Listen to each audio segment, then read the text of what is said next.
Right, Happy New Year.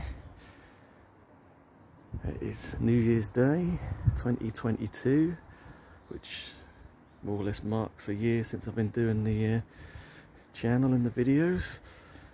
So again, I'd just like to thank everyone who watch and subscribe. Over 200 subscribers now, so that's quite good. I'm pleased with that. Not really any subject to the video other than just acknowledging how mild it is again. I think we've broke another record for mildest. We had mildest New Year's Eve and mildest New Year's Day, and it is mild. We've still got flowers blooming.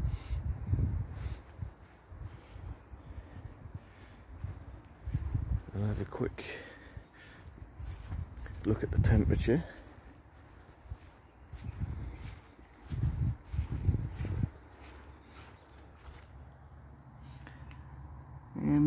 Saying 14.8, so that's pretty pleasant and mild for this time of year. I did go in the summer house. Excuse the, I haven't tied up the mess yet. We had a few fireworks last night.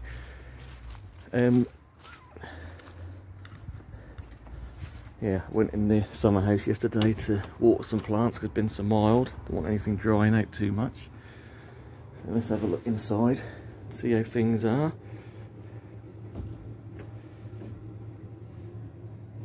So it's a little bit milder in here, 16.1.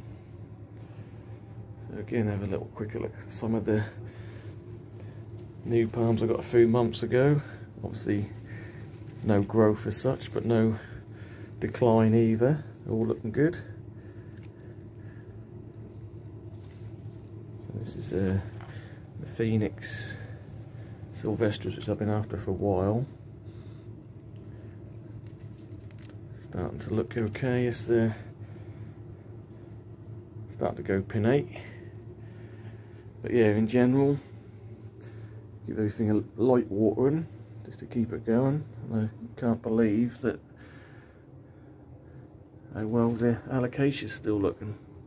Like I say, it's not heated to any degree in here, just literally I keep it about 5 or 6 degrees. It's not dropped below that, and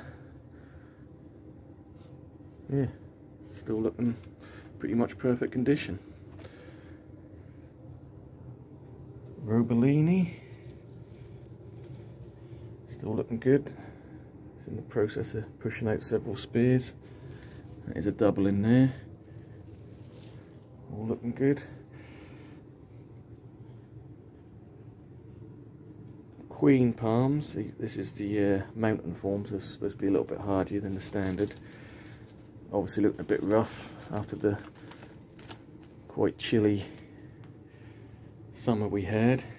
It's disappointing we didn't really get any huge amount of growth. I'm going to have to just check for pests on here, because when you get leaves fold over, you know there's something inside there, and that is some sort of webbing in there. I don't know if it's a caterpillar. That's definitely damaging the leaf. I'll have to have a look into that later. But yeah, in general, things are looking good. Livingstonia, Livingstoner chinensis. Absolutely fine as long as you can keep it frost free.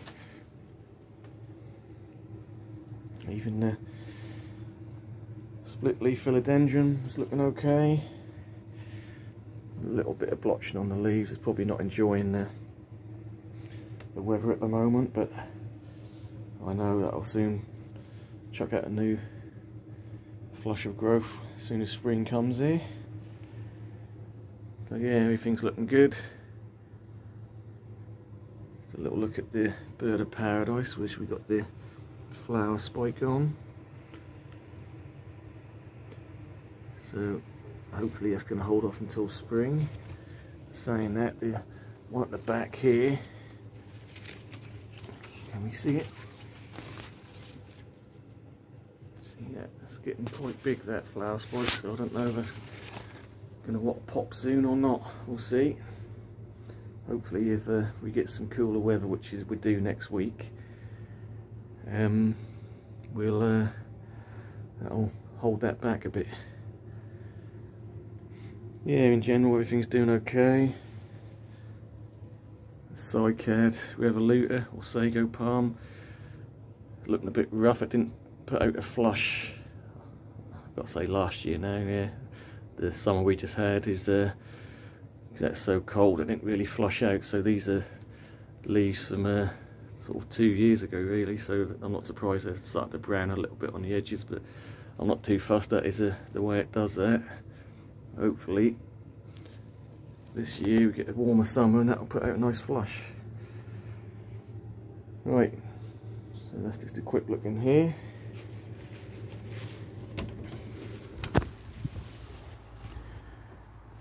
Yeah, it's quite nice to see the sun for a change. It's, I think we had a lot of, I don't know, 3-4 weeks of just grey, miserable, cool weather, and with the sun out, I feel the heat of the sun is quite pleasant.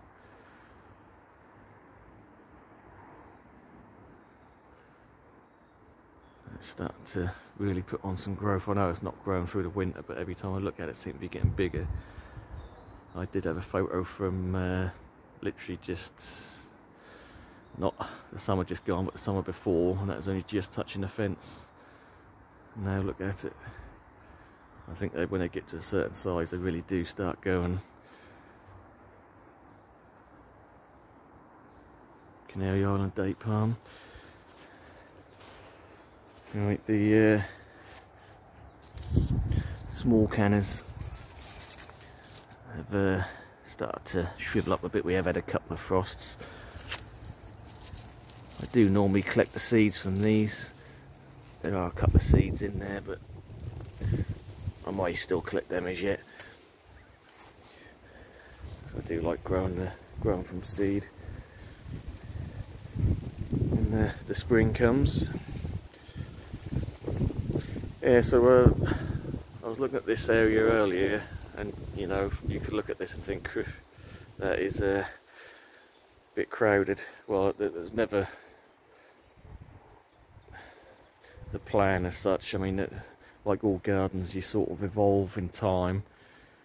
And I think they had the canary date palm and the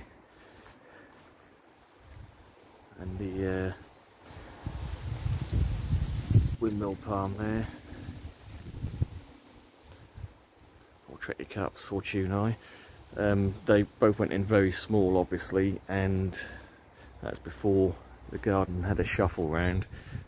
So there is probably a 2 metre gap between them, and because they're quite slow to get going, I did end up putting a Camrops humilis and a Cordline Red Star just to sort of fill the gaps, as it were. But obviously now things are starting to mature. It does look a bit crowded, but you know, that's what it is. The thing is, obviously cordlines, you can't really move them. They've got a big taproot and they very rarely survive a move when they get to a certain size. When they're smaller you can get away with it, but I wouldn't even bother trying. And I do like the contrast, the red foliage to the green, so that is the idea of that there. So I mean, yeah, again, it is a little bit crowded, but originally the summer house wasn't always here. Obviously that's, I don't know, 5-6 years old, but originally the shed, which is behind the bamboo here, was where the summer house is, and we had a greenhouse in front of that. So hence some of the older, more mature plants, they're planted where they are. Obviously if I'd done it again now, that'd be spaced out differently, but that is why we've sort of got a cluster of palms and quite large plants there. So like I say, just not really much to to look at the moment, so I was just acknowledging the new year and wishing everyone a good 2022.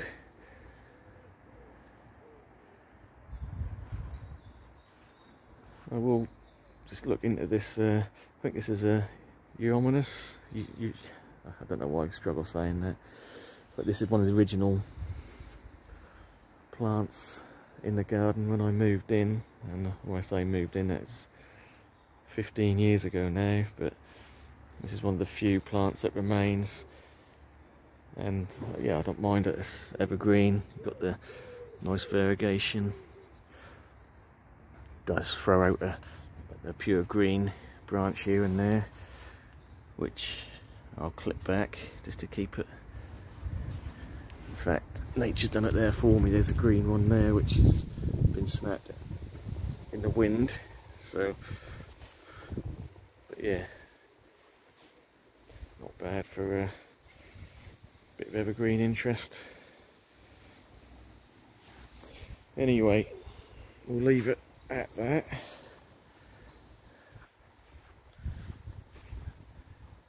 It's my new Trekkie cap, which I got a few weeks ago.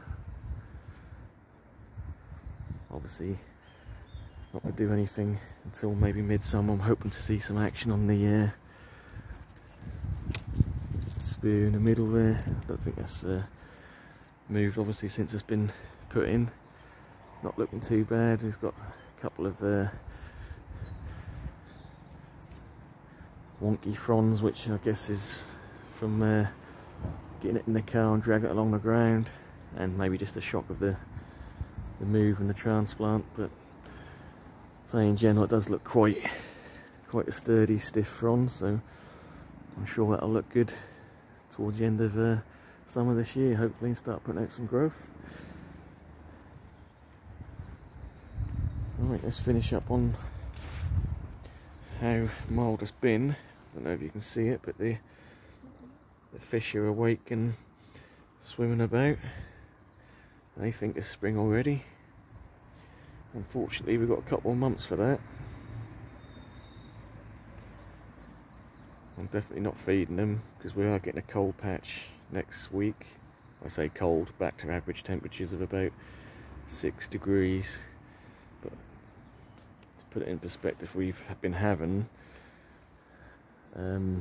daytime temperatures around 15, 16, and I think last night it didn't drop below 12 degrees, so that's sort of almost summertime night temperatures for the UK, so not too bad.